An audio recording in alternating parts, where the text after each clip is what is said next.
তিনটি বোকামি। একদা একটি ছোট্ট সুন্দর গ্রামে এক কৃষক পরিবার বসবাস করত। তাদের একটি কন্যা সন্তান ছিল, তার নাম ছিল বেলা। তার এক ভদ্রলোকের সাথে বিয়ে ঠিক হয়েছিল, তার নাম ছিল পিটার।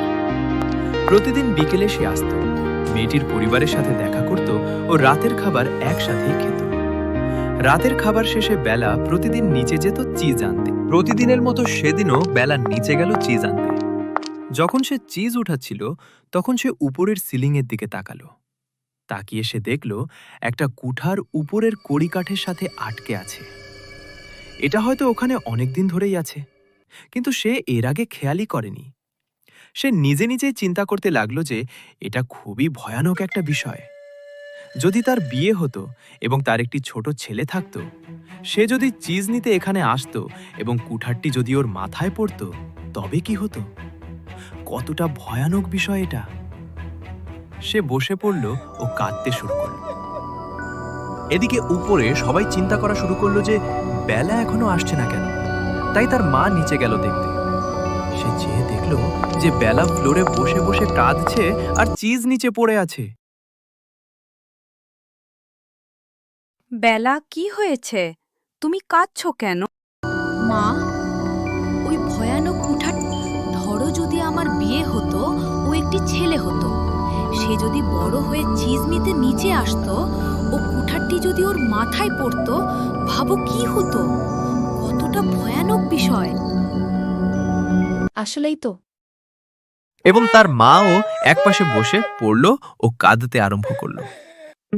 এরপর তার বাবাও অবাক হয়ে গেল যে দুজনেই নিচে যে কি করছে। তার বাবাও নিচে নামলো দেখতে যে নিচে আসলে কি ঘটেছে। সে নিচে যেয়ে দেখল যে দুজনেই ফ্লোরে বসে কাঁদছে আর চিজ নিচে পড়ে আছে। তার বাবা জিজ্ঞেস করল, কি হয়েছে? তোমরা এভাবে কাঁদছো কেন? ওপরে দেখো, ওই ভয়ানক কুঠারটির দিকে। যদি আমাদের মেয়ের বিয়ে হতো এবং তার একটি ছেলে হতো, সে যদি বড় হতো ও নিচে আসতো চিজ নিতে, কুঠারটি যদি তার মাথায় পড়তো, তাহলে কেমন হতো? কতটা ভয়ানক বিষয় এটা। হায় হায়, আসলেই তো।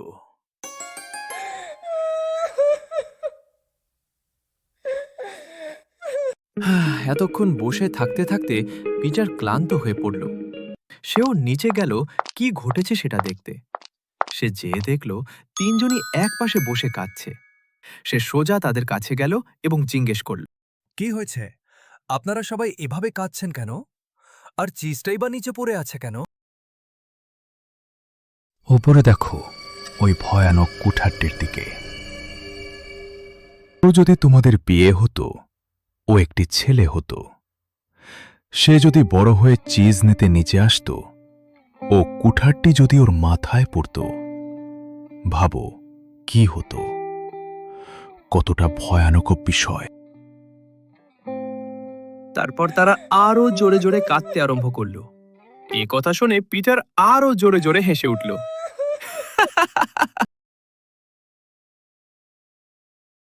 আমি আসলে অনেক জায়গা ঘুরেছি এবং তোমাদের ৩ বোকার মতো আর কোনো বোকা দেখিনি।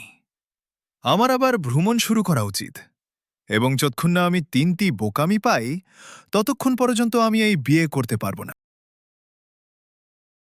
তারপর সে সবাইকে বিদায় জানালো ও তার ভ্রমণ শুরু করল।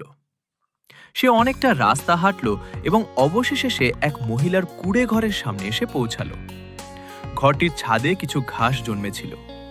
মহিলাটি তার এক গরুকে মই দিয়ে ছাদে উঠানোর চেষ্টা করছিল সেই ঘাসগুলো খাওয়ানোর জন্য, কিন্তু গরুটি কিছুতেই উপরে উঠতে চাচ্ছিল না। সুতরাং পিটার ভদ্রমহিলাটিকে জিজ্ঞেস করল, আপনি কি করছেন ম্যাম? দেখো, ওপরে কি সুন্দর ঘাস জন্মেছে। আমি আমার গরুটাকে ওই ঘাসগুলো খাওয়ানোর জন্য ওপরে ওঠাতে চাচ্ছি।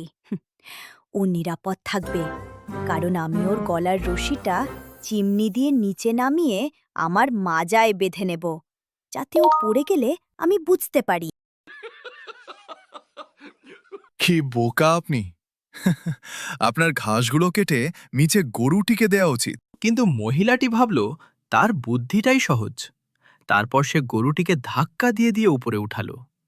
গরুর গলার রশিটি সে চিমনি দিয়ে নিচে নামালো এবং সে ঘরে যেয়ে রশিটি নিজের মাজার সাথে বেঁধে ঘরের কাজকর্ম করা শুরু করল। এদিকে পিটার আগাতে শুরু করল। সে বেশি দূর যেতে না যেতেই দেখল গরুটি ছাদ থেকে পড়ে গেছে এবং মহিলাটি দড়ির টানে চিমনির ভেতর দিয়ে উপরে উঠে অর্ধেক আটকে আছে। এটা একটা বড় বোকামি ছিল। তারপর পিটার আবার হাঁটতে শুরু করলো। হাঁটতে হাঁটতে রাত হয়ে গেল। রাতটা কাটানোর জন্য সে একটা হোস্টেলে গেল। কিন্তু কোনো সিঙ্গেল বেডরুম খালি না থাকায় তাকে আরেকজনের সাথে বেডরুম শেয়ার করতে হলো। অন্য লোকটি ছিল খুবই মজার মানুষ।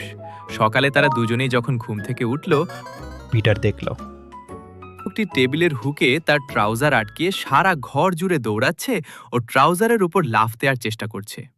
অনেকবার চেষ্টা করছে, কিন্তু সফল হচ্ছে না।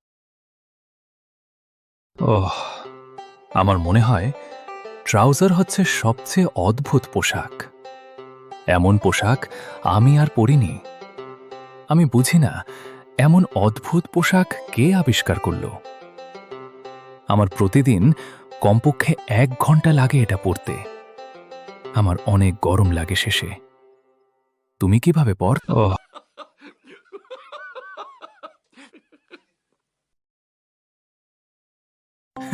পিটার উচ্চ স্বরে হেসে উঠল।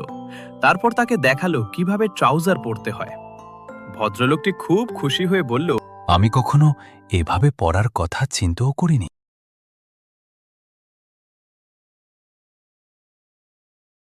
তারপর আবার সে তার ভ্রমণ শুরু করল। অবশেষে সে একটা ছোট্ট সুন্দর গ্রামে গিয়ে পৌঁছালে। গ্রামটির সামনে একটা পুকুর ছিল।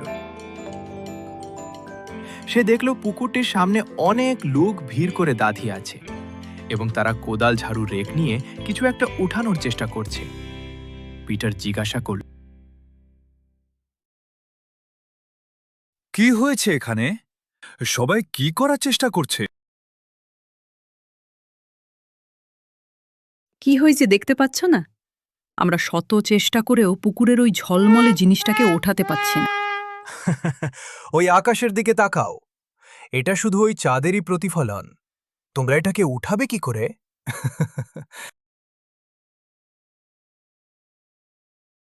কিন্তু তারা এটা বিশ্বাস করল না। উল্টো তারা পিটারকে তাড়া করল। পিটার সেখান থেকে দৌড়ে পালালো। অবশেষে সে কৃষকের বাড়িতে ফিরে এলো। সবাই তাকে দেখে খুব খুশি হলো। রাতের খাবার খেতে খেতে সে পথের বোকামিগুলো সবাইকে খুলে বলল। সেই বোকামিগুলো শুনে সবাই খুব হাসল। তারপর তাদের বিয়ে হলো। তারা সুখে শান্তিতে বসবাস করতে লাগলো।